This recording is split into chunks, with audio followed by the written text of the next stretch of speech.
जिंदगी बड़ी होनी चाहिए, लंबी नहीं।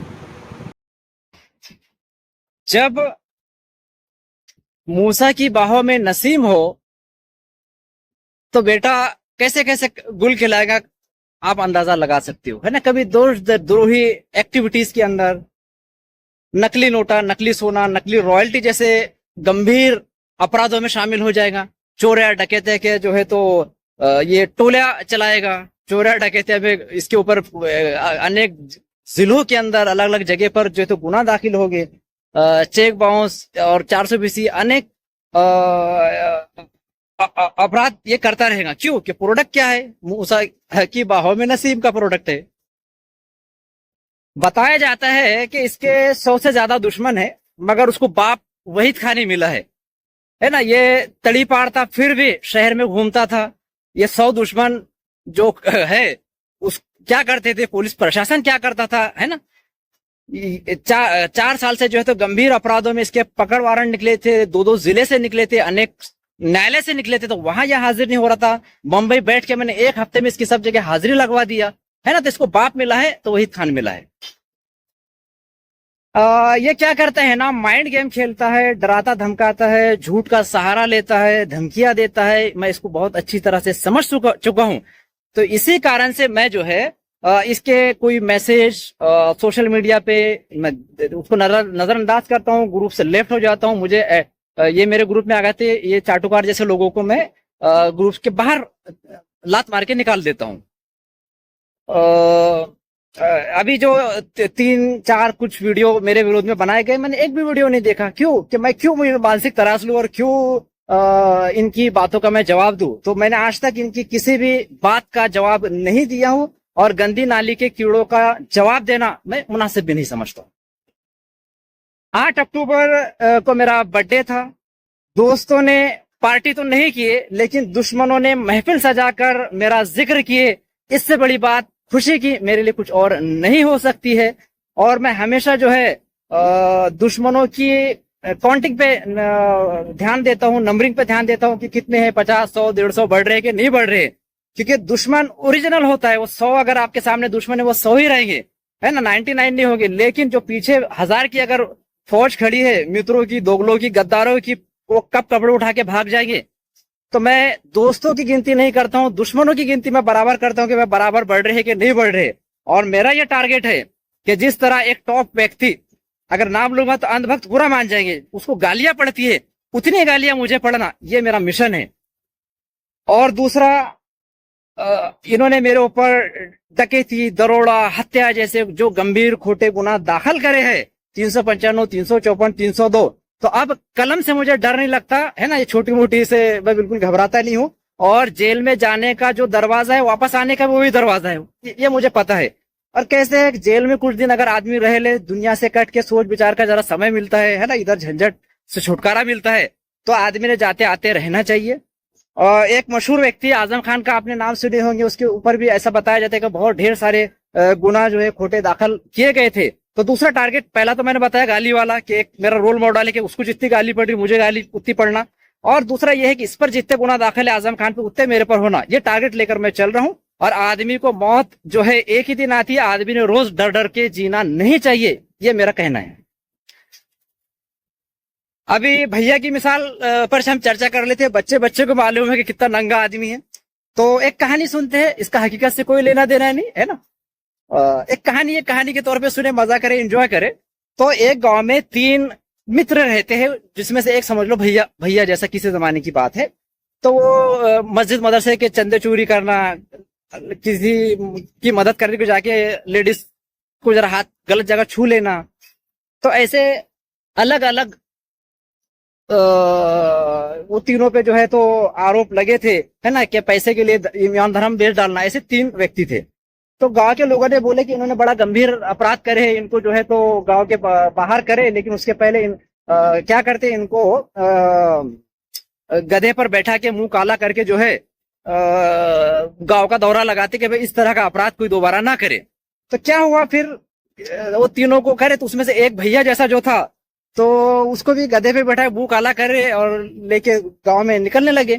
तो जैसे ही वो अपने गली में इसको लेकर गए जुलूस इसका, और इसकी बीवी ने जब देखी तो इसने बोला जाके पानी गर्म करके रख, मैं आता जरा चक्कर मार के फिर बस मुंह हाथ धो लूंगा, है ना, नहा लूंगा, है ना, मुंह की काली निकाल लूंगा। तो ये ऐसी मिसाल जो है एकदम परफेक्ट मिसाल, आप समझ जाओ। एक कहानी है, दिल पे मत लेना, जरा एंजॉय भी करा करो, मजा लिया करो, ज्यादा टेंशन मत जिया करो, है ना।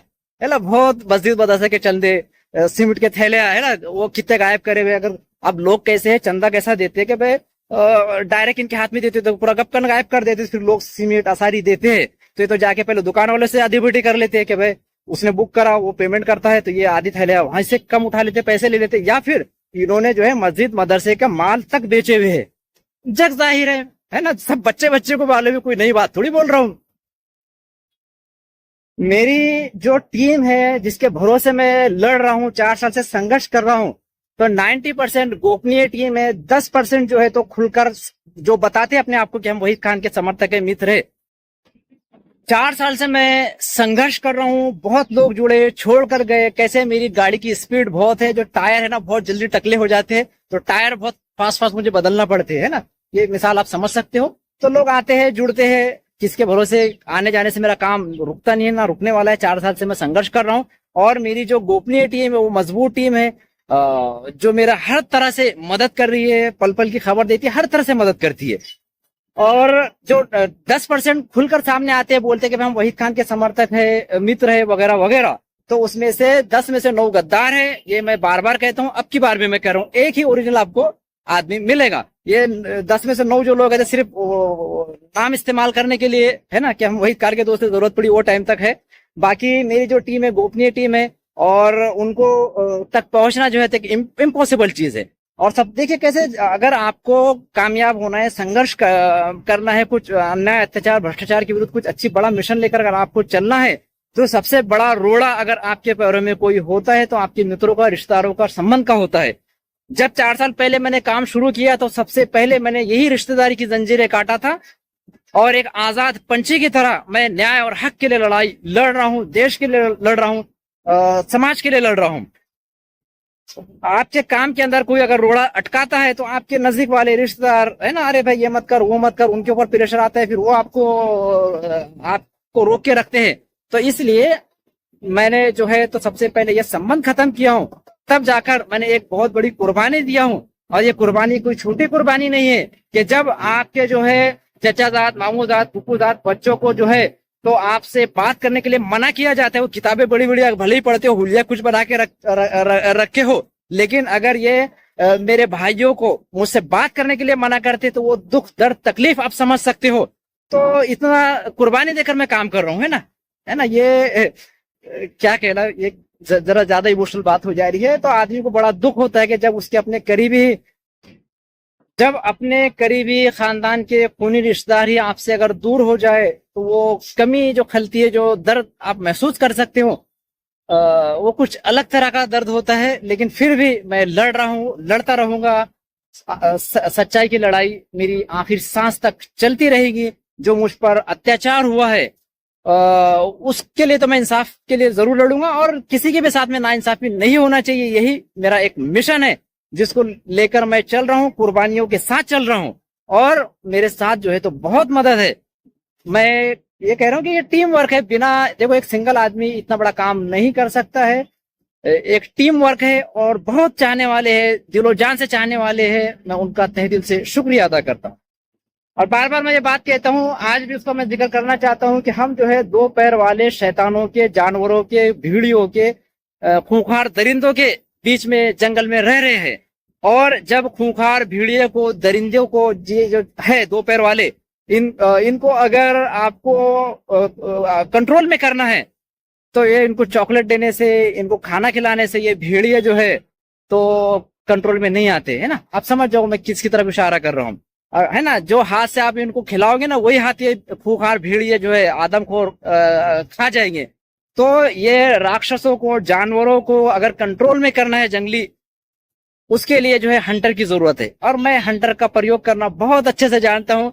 उसी के बल बूते पर जो है तो मैं अच्छों को घुटने पे ला चुका हूँ। और ये गंदे नाली के कीड़े, चाटुकार और ये गधे पे काला मुंह वाले जो मिसाल दिया, ऐसे लोगों के मुंह लगना, इनकी बातों का जवाब देना, ये वक्त की बर्बादी है।